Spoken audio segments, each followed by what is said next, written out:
अश्वत्थामा द्रोणाचार्य का पुत्र था। कृपि उनकी माता थी। नमस्कार मित्रों, आज की कहानी में योद्धा अश्वत्थामा। पैदा होते ही वो अश्व की भांति रोए थे, इसलिए अश्व की भांति अस्थाम यानी कि शब्द करने के कारण उनका नाम अश्वत्थामा पड़ा था। वह बहुत ही क्रूर और दुष्ट बुद्धि वाला था, तभी पिता का उसके प्रति स्नेह नहीं था।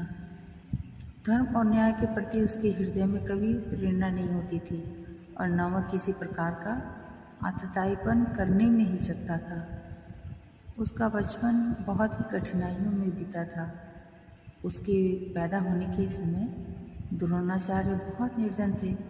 उनके पास अपनी पत्नी और बालक के पालन पोषण के लिए भी पर्याप्त धन नहीं था, न ही दूध के लिए एक गाय तक थी।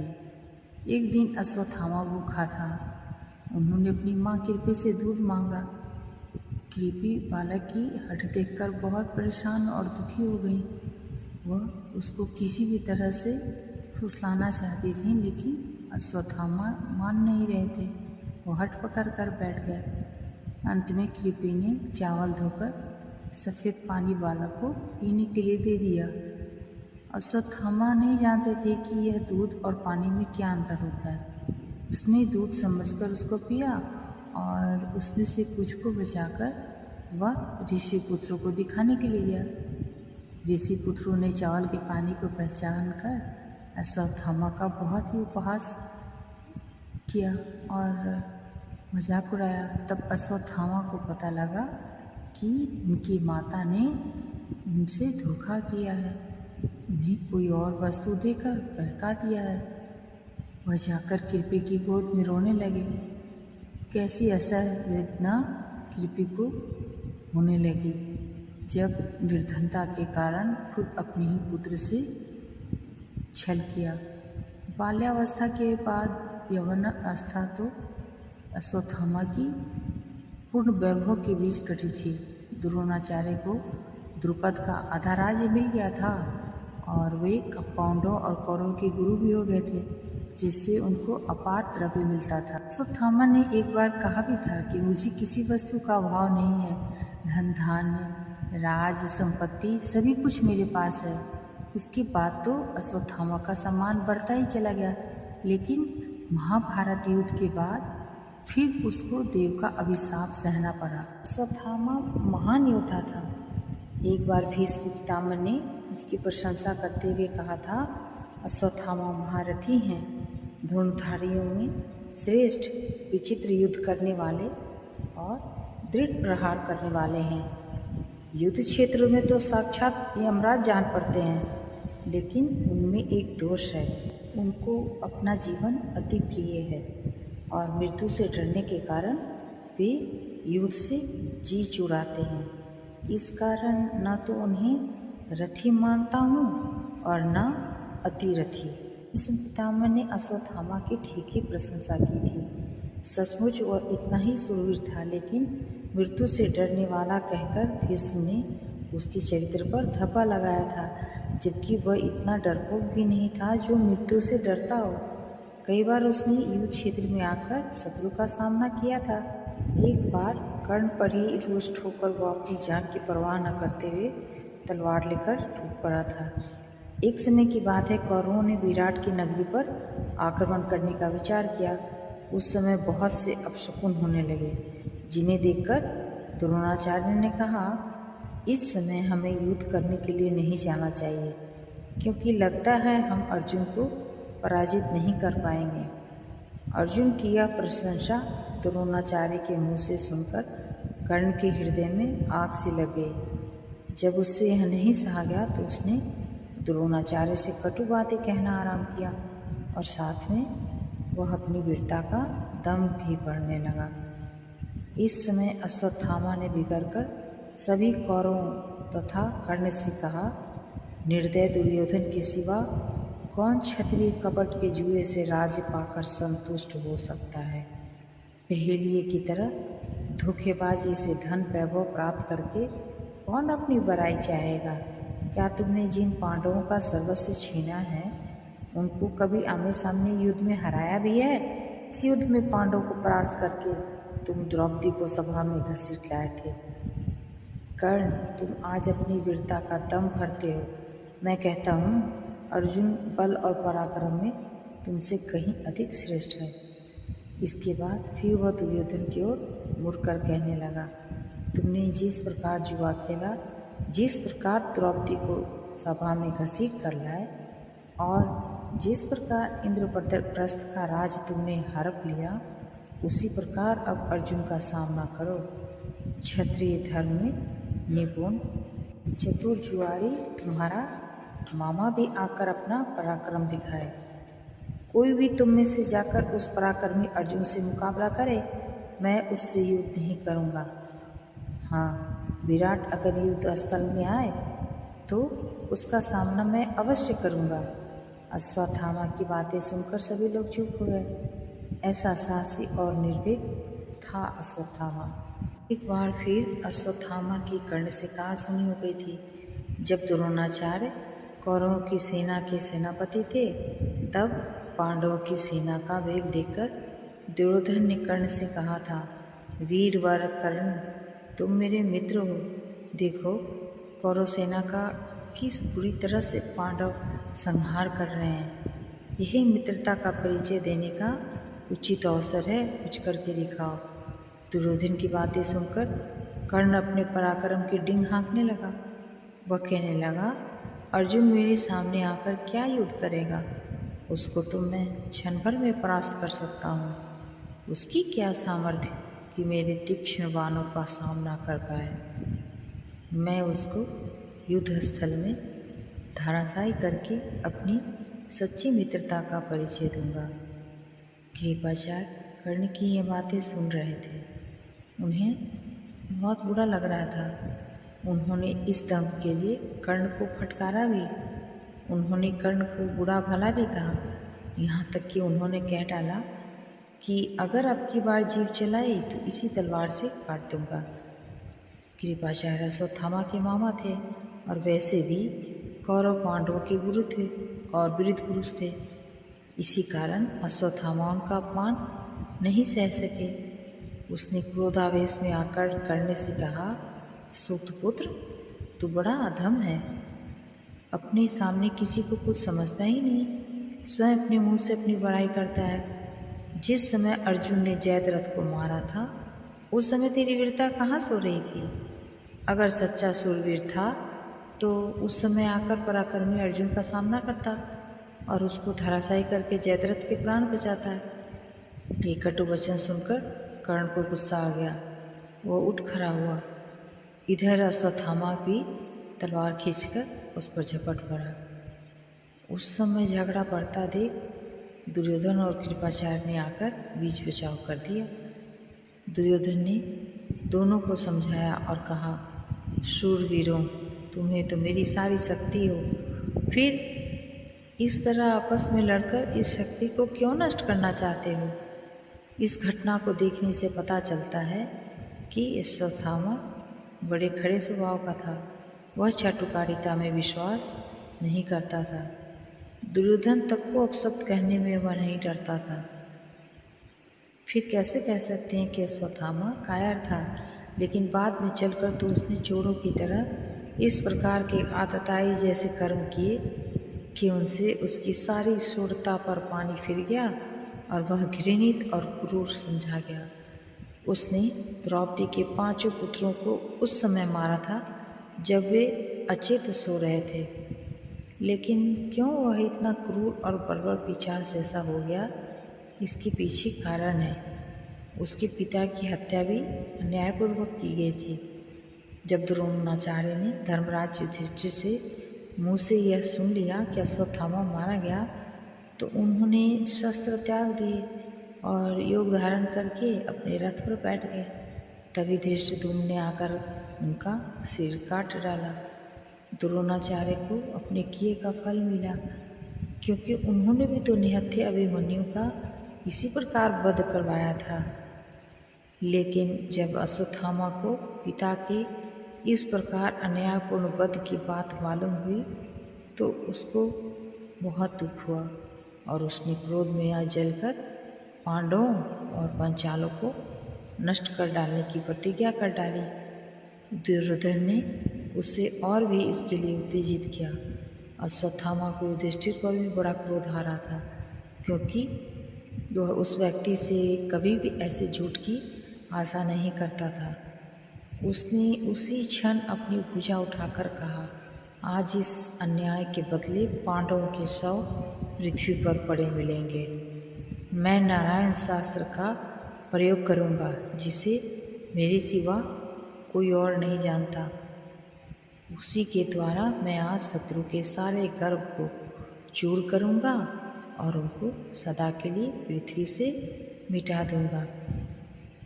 दूसरे दिन ने अश्वत्थामा ने उसी नारायण शास्त्र का प्रयोग कर दिया। पांडवों की सेना में उसके कारण हाहाकार मच गया। असंख्य वीर योद्धा छत बिछत होकर पृथ्वी पर गिर पड़े। उस शस्त्र को रोकने की किसी में भी सामर्थ्य नहीं थी। इधर पांडवों के बीच द्रोणाचार्य की मृत्यु पर आपसी विवाद उठ खड़ा हुआ था। इस प्रकार अन्यायपूर्वक गुरु का मारा जाना अर्जुन और सात्विक को अच्छा नहीं लगा। वे दोनों धृष्टद्युम्न को बुरा कहने लगे। गुरु की मृत्यु का उन्हें बहुत शोक हुआ। यहाँ तक कि सात्विक तो गदा तानकर धृष्टद्युम्न को मारने के लिए आगे बढ़ आया।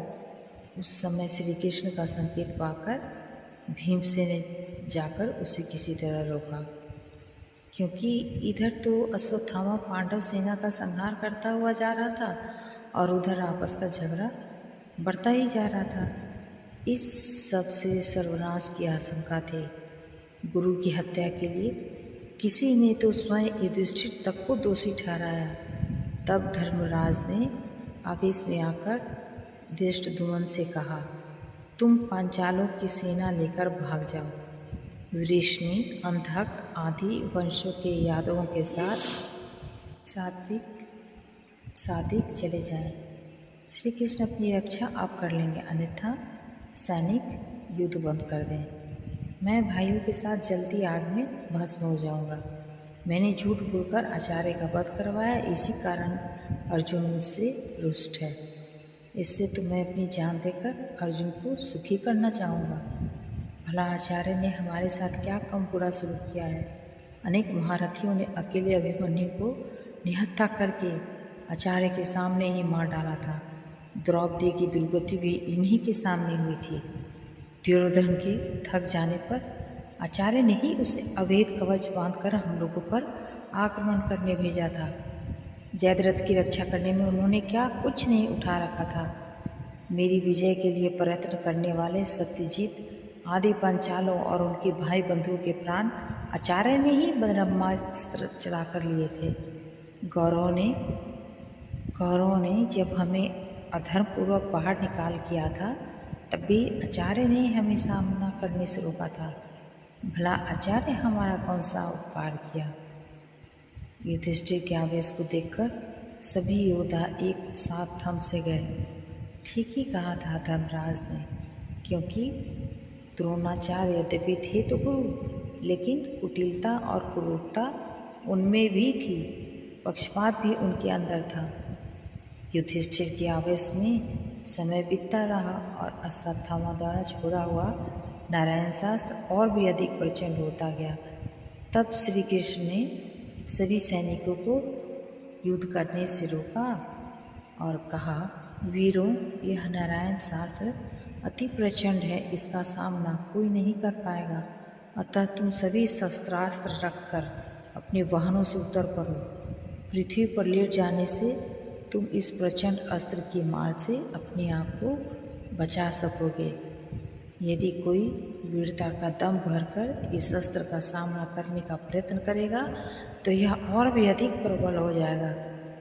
श्री कृष्ण की बात मानकर सभी योद्धा अपने अपने वाहनों से उतरकर पृथ्वी पर लेट गए। लेकिन भीमसेन के मस्तिष्क में श्री कृष्ण की बात नहीं बैठी। वह फिर भी अपनी वीरता बखानता हुआ बोला, मैं बाण चलाकर गदा मारकर इस अस्त्र को विफल कर दूंगा। भयभीत होने की आवश्यकता नहीं है। आज मैं अपना पराक्रम दिखाऊंगा। उसने अर्जुन से भी गांडी उठाने के लिए कहा, लेकिन अर्जुन ने कह दिया कि वह गौ ब्राह्मण और नारायण शास्त्र के विरुद्ध गांडी का कभी प्रयोग नहीं करेगा। अर्जुन की बात सुनकर भीमसेन क्रुद्ध होकर अश्वत्थामा की ओर झपटा।